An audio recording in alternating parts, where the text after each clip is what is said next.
Assalamualaikum warahmatullahi wabarakatuh.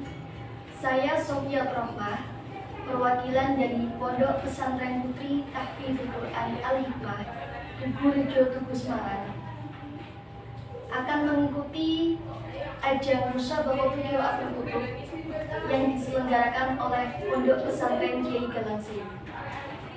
Di sini saya akan membacakan Kitabul Bayani Ahkami Syiyami, Kitab Fathul Qarib Al-Mujib, karangan Asy-Syaikh Muhammad bin Qasim Al-Ghazi.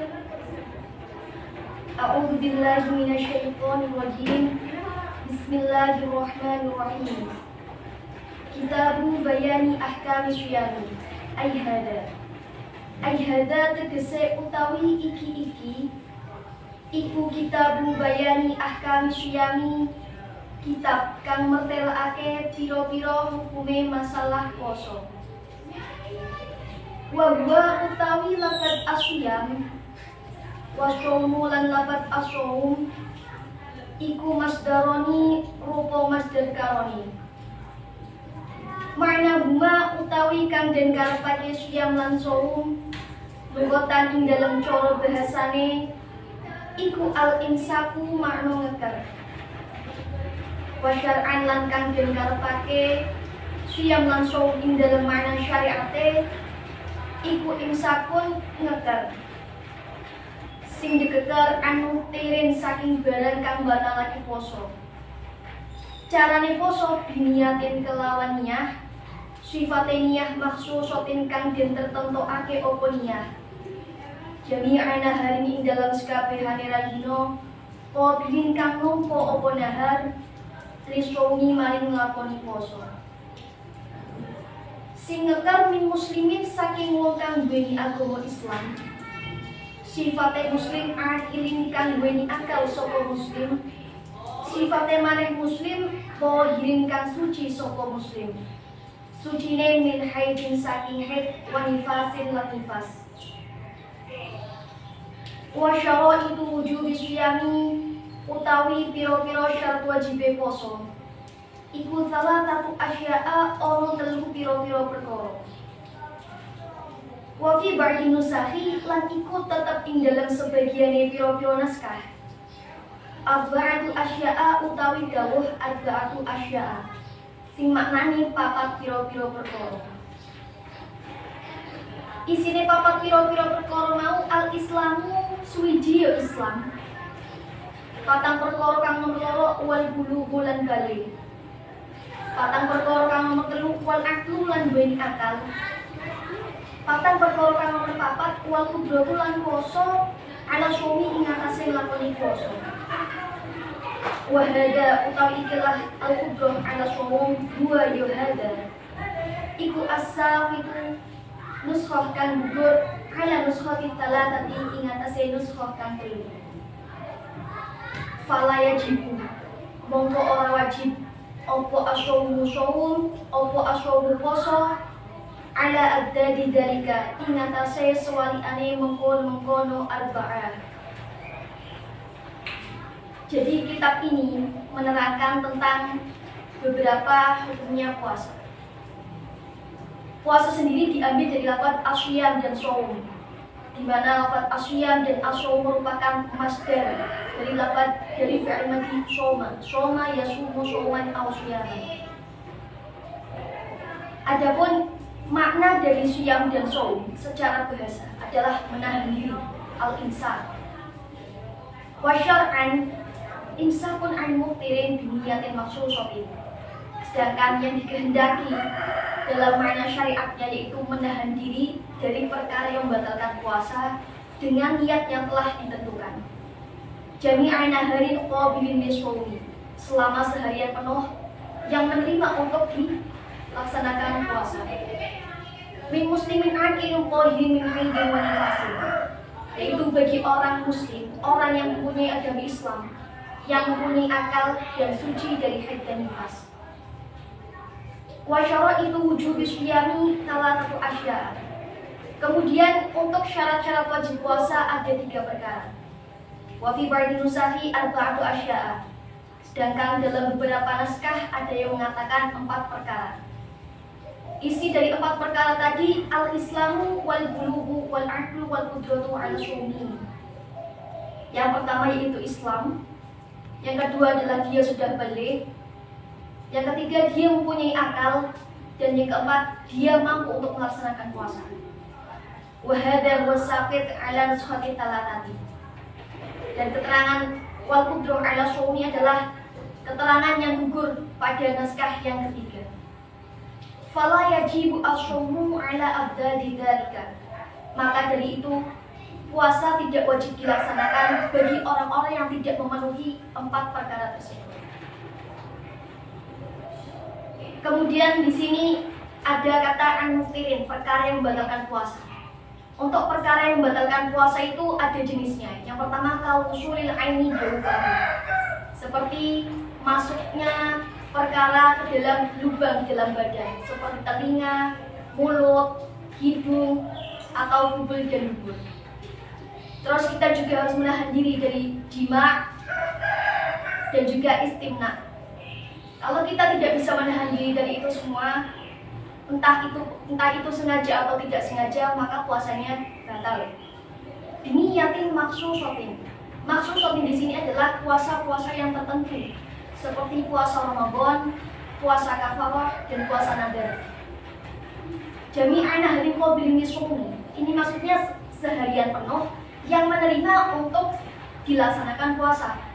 Jadi mengecualikan hari raya Idul Fitri dan Idul Adha, mengecualikan hari Syak, dan mengecualikan hari Tasyrik.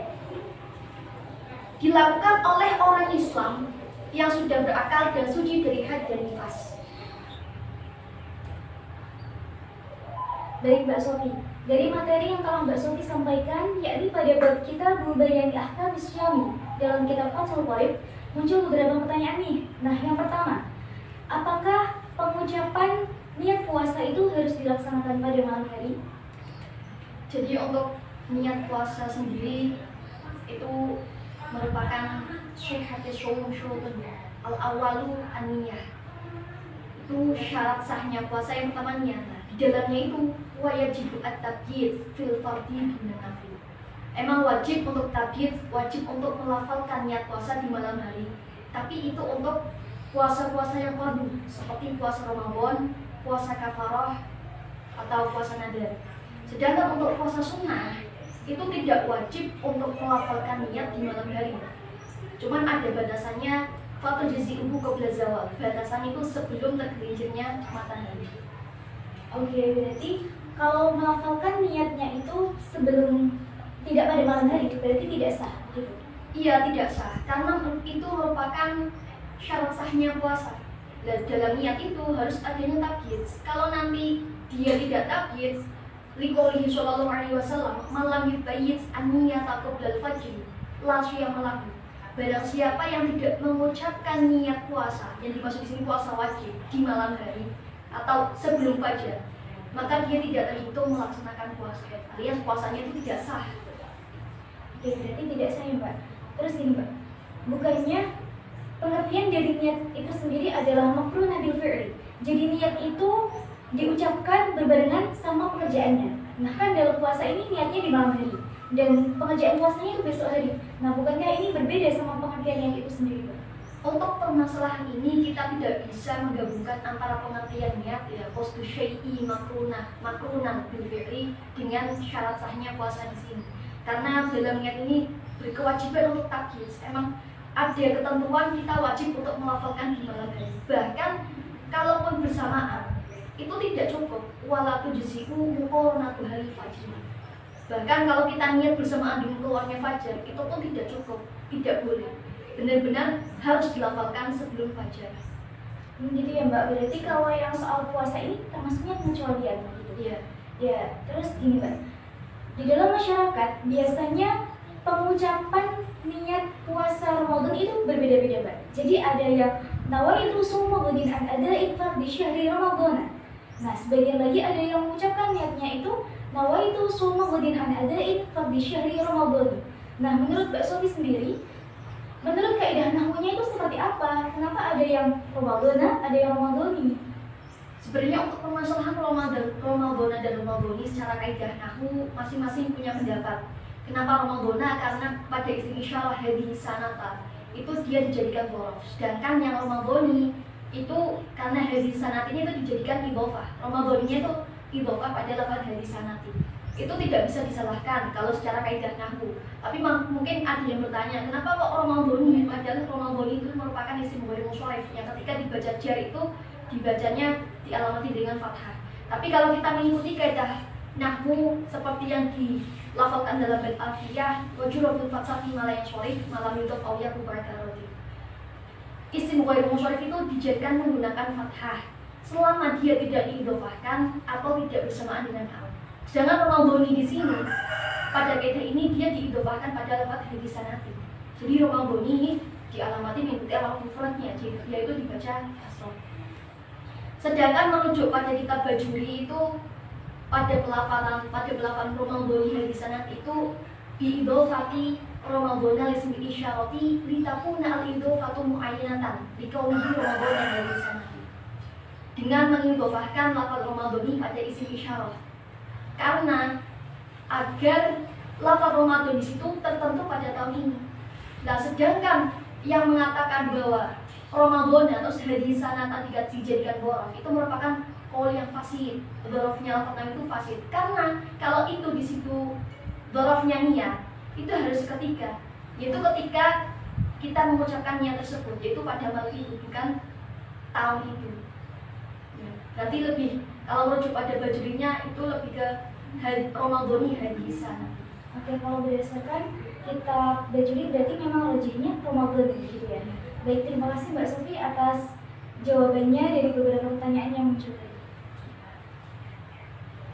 Selanjutnya, terima kasih untuk Pondok Pesantren Kiai Galang Sewu Semarang yang telah menyelenggarakan ajang musabaqah qiraatul kutub sehingga kami dapat mengembangkan apa yang telah kami pelajari.